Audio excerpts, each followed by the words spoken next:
dream I know deep up my feelings for you. My people, don't be small matter they happen for this country.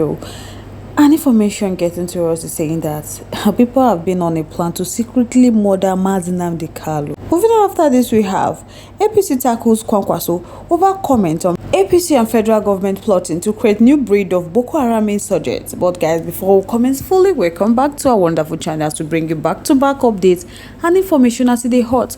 So if today is your first time to join this wonderful channel, kindly subscribe, like, comment, share, and also turn notification bell so that anytime our news drop, now you could be the first to watch. And my people don't be small matter they happen for this country. But make una they calm down. I gotta bring una the story as they come our way one after the other. To my amazing subscribers, I welcome una especially. Thank you all so much for joining us on today's news. So guys, make a know the story. One of the plans uncovered is the information which said that Nnamdi Kanu has escaped from custody. That is a blatant lie. They intentionally has to execute an evil mission. Nnamdi Kanu did not escape from any custody. The DSS facility where he is arbitrarily held is guided day and night by hefty men of the DSS, and they are heavily armed.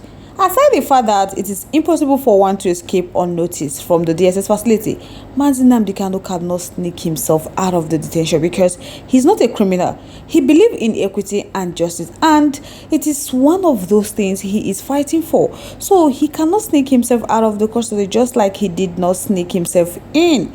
Also, it is 100% impossible to escape from a well-guided facility like the DSS.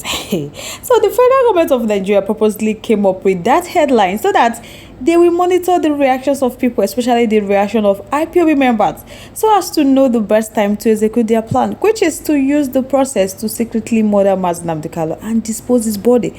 Once that is done, they will return around and tell the public that since Nnamdi Kanu escaped from their custody, that they have not found him. My people, don't be small matter. Nnamdi Kanu is under their care. Until date, he is unlawfully held in their custody. They must not murder him by any means and think that they won't know. He did not escape from the DSS dungeon, and he is not planning to escape because he's not scared of the Nigeria courts. He is still in DSS custody. So if the IPOB member or the Igbo at large look for Nnamdi Kanu and they did not find him, Nigeria government will have a very heavy price to pay, because Nnamdi Kanu was abducted by the federal government of Nigeria from Kenya in 2021. Since then, they have held him incommunicado in the DSS custody under solitary confinement in Abuja. So the public should not be deceived. Nnamdi Kanu did not escape from the DSS custody, and he is not planning to escape either. The federal government of Nigeria is still holding him, but they are desperately looking for any available means to murder him, which they won't succeed because the eyes that are watching over Nnamdi Kanu are uncountable and they are not sleeping at all. So any day, the IPOB or the Igbo at large demand for Nnamdi Kanu, the federal government of Nigeria and their DSS must provide him to them. Hell and heart, as he was when they abducted him in Kenya almost 4 years ago. So the public should not be deceived. Nnamdi Kanu did not escape from the DSS custody, and he's not planning to do that. So when they don't think, they know they monitor Nnamdi Kanu. Because if anything happened, honestly, governments will have a heavy price to pay to IPOB and to the Igbo at large.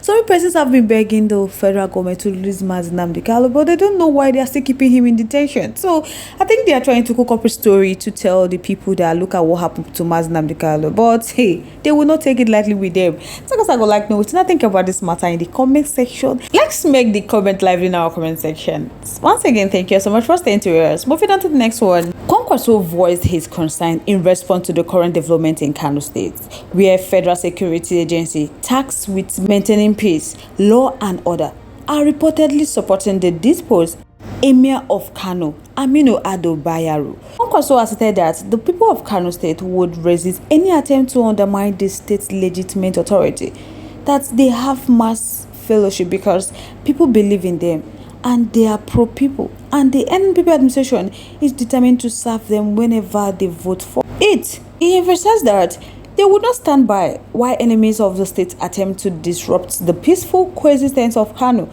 that they shall do everything possible to support the governor to succeed. And he is happy that he's not distracted and he is focused on achieving his goal. So Kwankwaso further accused certain individuals from Kanu, who he described as mentally unstable and enemies of the state, of advising the federal government on initiating a state of emergency in Kanu. So he condemned that act. That is madness of the highest order. And he assured that the peace-loving and committed people of Kanu would resist such move. So in the context of the approaching 2027 election, Kwankwaso noted that some desperate politicians are already engaging in disruptive tactics. He said it's better for both of them to lose that election than for him to allow them to crush them unnecessarily. That they will dare anybody who thinks he can victimize them politically to be assured that they are ready for the fight. So he stressed that they are not afraid of being out of power, as they will continue to be politicians whether in or out of government. So they cannot run away from their destiny. They are humans and they know what is good for them and they will pursue it vigorously. So Kwankwaso criticized the federal government for heeding the advice of unpatriotic politicians from Kanu, warning that this will lead to failure as the people of Kanu would resist any attempt to undermine the governor's constitutional responsibility. While he expressed openness to dialogue, truth, and reconciliation, Kwankwaso made it clear that they would not tolerate intimidation or political harassment because they know how to play politics. So right now, they are fully ready for any political challenges ahead. So in response to what Kwankwaso said, the political national publicity secretary Felix Moka stated in his statement he issued on Tuesday, saying that Kwankwaso's allegation is grossly insensitive, unwarranted, and unacceptable. So he criticized the senator for making such serious claim without evidence that the federal government are planning to bring Boko Haram in Kano State in order for them to reclaim Kano State through a declaration of state of emergency.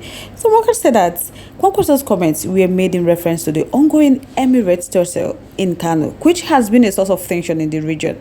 So he expressed disappointment in Kwankwaso, noting that as a former governor and minister of defense, he should demonstrate greater discretion and understanding of the several social, political, and security implications of his statement, that they consider Kwankwaso's comment to be disappointing. The OPC spokesperson stressed that it was disturbing for Kwankwaso to accuse the federal government so casually of attempting to create a new breed of Boko Haram terrorists and insurgents. So he reminded the public of the horrors inflicted by Boko Haram, whose acts of terror have devastated the lives of countless innocent citizens and brave soldiers. Moka pointed out the federal government has remained neutral on the Emirates crisis in Kano from the beginning. She said that the federal government has confidence in their court to fairly adjudicate the matter that is already before them. So they don't have any hands in whatever thing Kwankwaso is saying. So he concluded by urging Kwankwaso to focus on exploring peaceful solution to the royal impasse in Kano State rather than inciting strife. So he called for calmness in Kano State, stressing that the people deserve to live in peace, unity, and security as the nation awaits a resolution to the crisis. So guys, I go like know what I think about this matter in the comment section. Let's keep it lively in our comment section. Once again, thank you so much for staying tuned. On this note, we have come to the end of today's segment. Till I come your way, stay safe, guys. Bye.